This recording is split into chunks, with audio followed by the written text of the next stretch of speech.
Fala, minha rapaziada, sejam bem-vindos a mais um vídeo aqui no canal Lucas Dias Repórter, e nesse conteúdo eu quero falar sobre as renovações que devem acontecer já nas próximas semanas do Internacional, envolvendo dois jogadores muito importantes, um que hoje é titular e outro que vai retornar à titularidade na sequência. Eu falo de Igor Gomes e Gabriel Rufi. Mas a gente também tem que falar do interesse do Corinthians mais uma vez pelo técnico do Internacional, Mano Menezes. Afinal, tem negócio? O Mano pode deixar o Internacional? A gente vai falar disso nesse conteúdo e também os desdobramentos da classificação do Internacional contra o CSA nos pênaltis lá em Alagoas. O que o Inter viu de bom e o que o Inter viu de ruim nessa classificação e também a confusão que aconteceu lá no Rei Pelé. Tudo isso nesse vídeo a partir de agora. Antes disso, não te esquece, deixa o like, te inscreve no canal, ativa as notificações por aqui. O teu like e a tua inscrição são muito importantes, dão uma força enorme aqui pro canal, então eu peço já agora, para não esquecer, deixa o like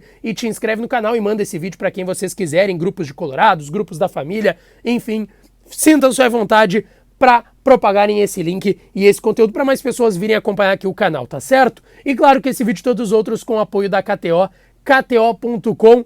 Tem dia que é noite, eu errei, tinha apostado em vitória do Grêmio, vitória do Inter, o Inter perdeu, mas passou nos pênaltis, o Grêmio empatou em casa contra o ABC, errei tudo ontem lá na KTO, mas é do jogo, para fazer dinheiro tem que tentar, joga um valorzinho baixo, para dar uma brincada, faz uma acumuladinha, junta 3, 4 jogos e dá uma brincada em KTO.com, tem meu código DIAS, que te dá 20% de free bet no primeiro depósito, tá certo? Pessoal, o Inter volta no início da tarde para Porto Alegre, mas ainda tem desdobramentos importantes que a gente tem que falar em relação ao jogo de ontem. E que sufoco! O Inter passou pelo CSA, mas no sufoco passou nos pênaltis contra a equipe de Alagoas lá no Rei Pelé, venceu a ida por 2-1, perdeu o jogo de volta por 2-1, foi para os pênaltis e acabou passando. O que a gente já sabe de bastidores, e eu me apego aqui em relatos do meu parceiro, colega Tiger Junk, que está lá pela Rádio Bandeirantes, repórter KTO enviado pela Rádio Bandeirantes.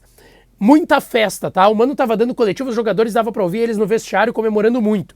O clima é de alívio, mas principalmente comemoração, felicidade.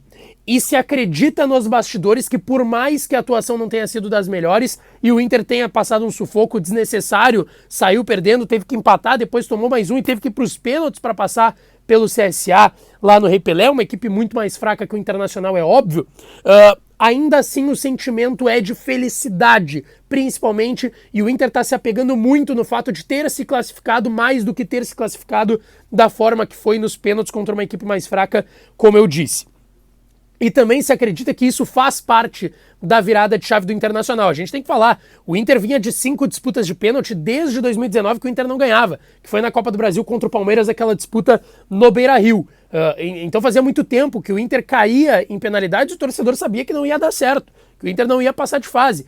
E ontem acabou isso se consolidando, o Kehler pegou 2 pênaltis, o Maurício até perdeu 1, mas o Inter conseguiu passar de fase. O sentimento é mais felicidade do que qualquer coisa, mais do que alívio, mais do que qualquer outro sentimento, é de felicidade de ter passado de fase.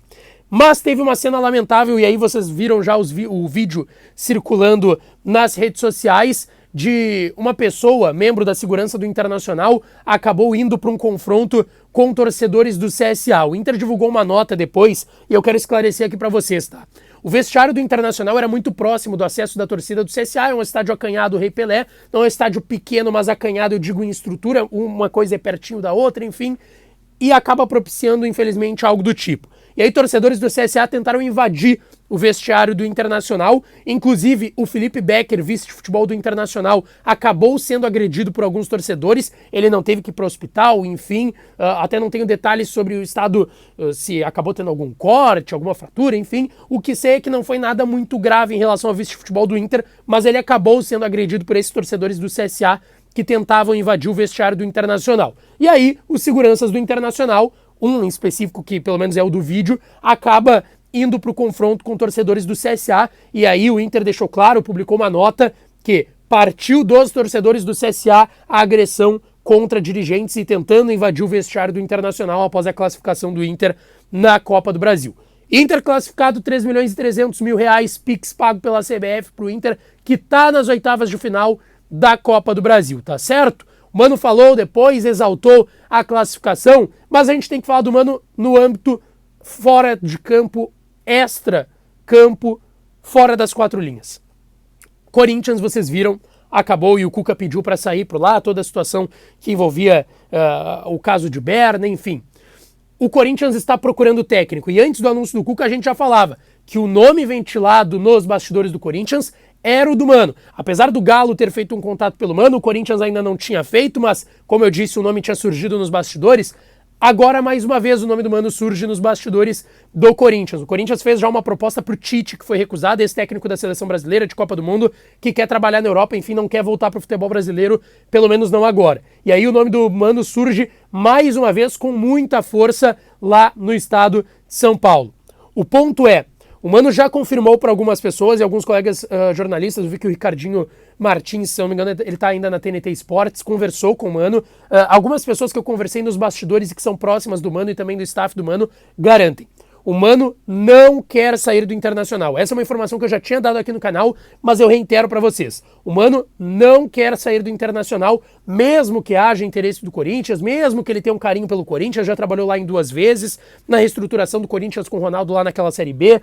Tudo isso é verdade, mas o Mano não quer deixar o Internacional, tá? Ele tá confiante no projeto, tá alinhado com a direção, não teve contato do Corinthians, teve um contato, é verdade, do Galo, um contato mais forte do que o informal, mas ainda assim o Mano não pretende deixar o Internacional, isso ouvi de pessoas do staff, pessoas próximas também ao técnico Mano Menezes e do Inter, todo mundo garante que não houve nada nesse sentido. Pessoal, vamos falar de Gabriel e Igor Gomes, e eu quero falar dessas 2 renovações, tá? O Igor Gomes já começou as tratativas com o Inter para uma renovação, ele tem contrato até o final do ano, se estabeleceu agora na lateral direita, o Bustos voltou a ser relacionado, é verdade, mas o Igor Gomes está jogando muito bem, não duvido que siga assim e o Bustos comece esperando nos próximos jogos, vamos ver o que vai acontecer, mas o Inter já começa as tratativas para renovar com o Igor Gomes até o fim de 27, aí vocês vão perguntar, poxa Lucas, 4 temporadas para o jogador que era reserva até ontem, se a gente for considerar, pessoal, ele tem 22 anos.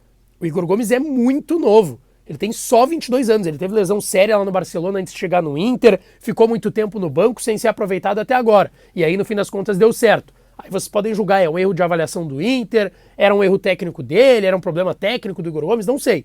Mas ele tem só 22 anos, é novo, então até entendo um contrato mais longo nesse sentido, um jogador que tem mercado, de certa forma, em clubes da Europa, passou pelo Barcelona, então assim, no mínimo ele tem algum tipo de relação lá, para quem sabe uma venda futura, e o Inter está tratando já a renovação dele, o contrato dele até o fim de 23. Outro jogador que tem contrato até o fim de 23 e o Inter já pensa na renovação é o Gabriel Rufi, que está se recuperando da lesão do joelho, da cirurgia, já está trabalhando no campo, a tendência é que volte na reta final da fase de grupos da Copa Libertadores, e ele tem contrato também até o final do ano, e a tendência é que o Inter renove o vínculo dele por 1 ou 2 temporadas, mas isso já está sendo conversado com o staff do Gabriel, tá certo? Quero deixar isso claro para vocês. O Gabriel deve renovar com o Internacional. Ele quer ficar, o Inter quer que ele fique, tá tudo certo. O problema foi a lesão e por isso que não teve, quem sabe, uma conversa antes em relação a isso. Ele vai voltar e o Inter tem interesse de renovar o contrato dele até o fim desse ano, tá certo? Não esquece, deixa o like, te inscreve no canal, ativa as notificações que eu volto para falar mais do Colorado por aqui. Um abraço e até a próxima.